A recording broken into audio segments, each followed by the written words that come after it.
আমার কইলাম খাট ভাঙা, খাটের যন্ত্রণায় ভালো করে সার্ভিস দিতে পারি, কাস্টমার খালি কমপ্লেন করে।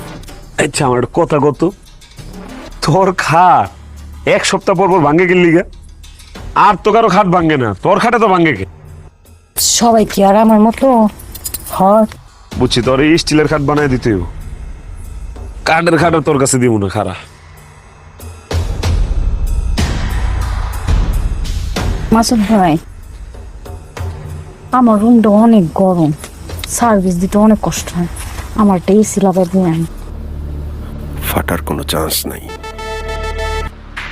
সমস্যা কি? আপনার বউ আছে না? আছে তো, কালো, চোখে দেখে না, আমার মন বসে না। আমি সর্বপ্রথম দৃষ্টি আকর্ষণ করতেছি ইনুস সরকারের, তারপরে দৃষ্টি আকর্ষণ করতেছি আমাদের বাংলাদেশের প্রত্যেকটা জনগণের।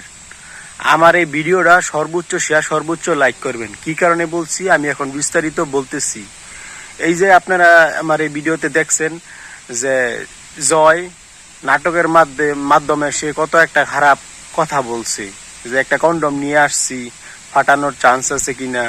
তারপরে আরেকটা নাটকের সিন দেখাইলাম, সেখানে বলতেছে যে সপ্তাহে সপ্তাহে খাট ভাঙে।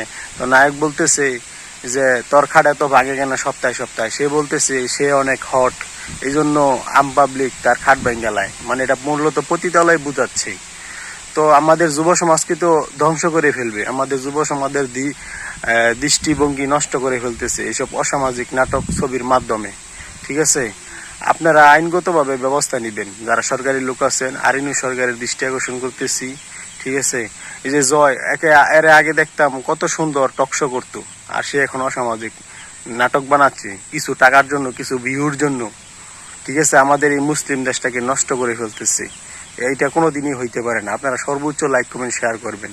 এরকম কেন হবে? নাটক থাকবে শিক্ষণীয়, কিছু বুঝনীয়। আমাদের নাটক ছবি এখন হয়ে গেছে অসামাজিক, অসামাজিক দিকে আমাদের যুব সমাজকে নিয়ে যাচ্ছে কেন? আপনারা কমেন্টে জানাইবেন আর লাইক কমেন্ট শেয়ার করবেন।